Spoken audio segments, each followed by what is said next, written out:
Hi, Michael Roddy, Universal Orlando, Halloween Horror Nights. Here we have Dracula, Legacy of Blood.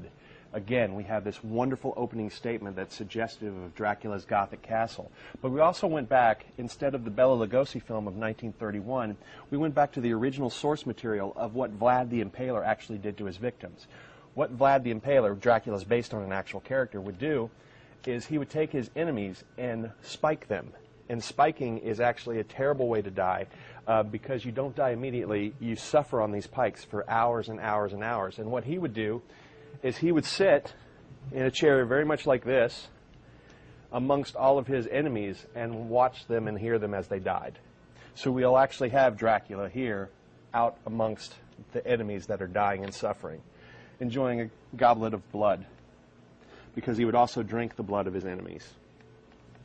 One of the other things we did is we went back to Bram Stoker's original source material, and there's a line that Dracula spoke saying that, "I will turn your women against you," when he was talking to the village men in Transylvania. So one of the ideas is that this house is populated not only by Dracula, but also by several brides of Dracula. Some are very elegant, very almost sexy, if you will, but then we have the others that are feral brides that are like vicious little animals that want to just rip you apart. So you ready to go into Castle Dracula? This is our first room, and what's great is this is different completely from Frankenstein. Whereas Frankenstein was a burnt laboratory set, this is a castle. We actually have statuary and tapestry on the walls, and everywhere you look, Gothic arches, and if you look up, we even have, sconces, things that are suggestive of a true castle. And then we have these alcoves where at every opportunity either the brides of Dracula or Dracula himself will make an appearance trying to rip your throat out. Then we move deeper into the castle. We also like to do this a lot, hang things down so that they've either been ripped so that you have to move them away. Again, it's a tactile experience as you move something away. Then we have an opportunity where a character, right as you move this out of the way, can be right there in your face. Lots of statues. And you get the idea that, okay, there's a statue here, so obviously there must be a statue here. And there's not. There's an actor dressed as a statue who comes to life and comes at you. Then we're moving out into the parapet of Castle Dracula. We have the idea that you're now moved up. You see the tops of the dead trees. Dracula will actually be floating out there looking down at you, and as you're paying attention to him, one of his brides will attack from this side, swiping down at you with her long talon-like fingers.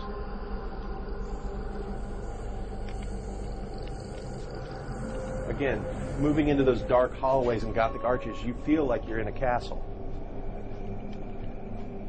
This is Dracula's coffin room where he keeps his brides. We actually have a really cool transformation on this side where Dracula will appear actual in bat form and raise out his wings. He has a huge snout. He's in mid-transformation, and he starts to reach out at you, pushing you that way, where we have one of his feral brides attack you from one of the other coffins.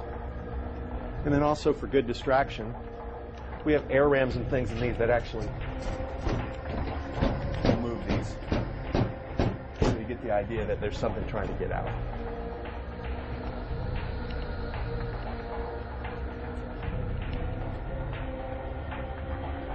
And then we move into Dracula's assistant's room, Renfield. Now, if you're familiar with Dracula, you realize that Renfield loved to eat small animals. So we have suggestive bird cages, other types of cages, lots of animal bones, so that Renfield has been in here eating. But it's not the Renfield that you know from the movie. This Renfield is on all fours, much like a wild animal who comes reaching at you. He has a huge collar, and he swipes at you because he's been living off of animals, but now he sees you, and you're a much bigger meat.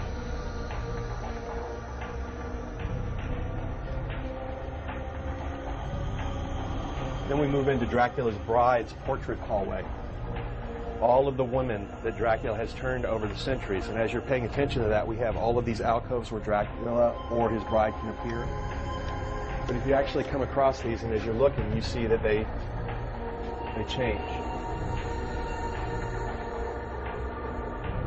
And while you're admiring that, we actually have one of Dracula's brides on a rig above you floating, so that you look up and she's there ready to pounce.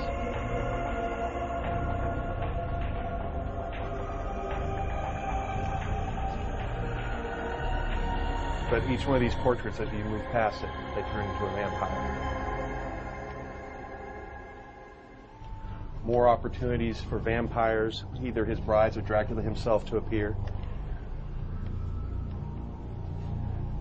That's the other thing we like to do, is we like our mazes to be diverse. You know, Frankenstein was very much a laboratory, very much in ruins. This is very much a Gothic castle, and you feel like you're in a castle. I mean, on the walls, the books, things like that, little things that you'll see as you walk by that suggested that we want you to believe, even if it's for a second, that you're immersed in this environment.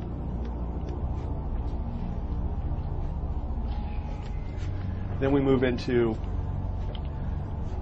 a series of catacombs that go on forever. And basically what we've done is mirrors. And we'll actually have full roll fog in here, and the brides playing this area, and as you're trying to find your way out, do I go this way, do I go this way, we have another opportunity for one of them to get you. Very aggressive house, very active.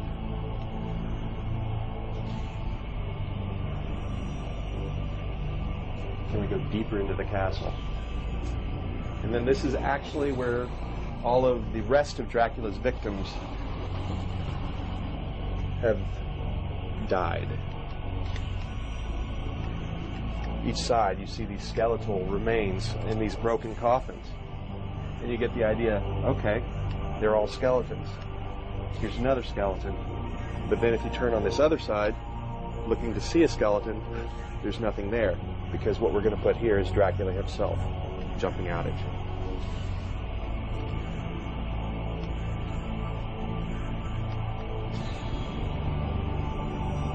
And then we move into our finale room, which is where Dracula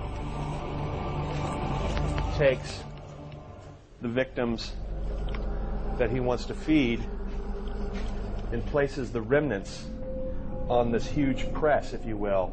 And then what happens is this closes and squeezes the last blood out of this, and the blood runs out on the sides.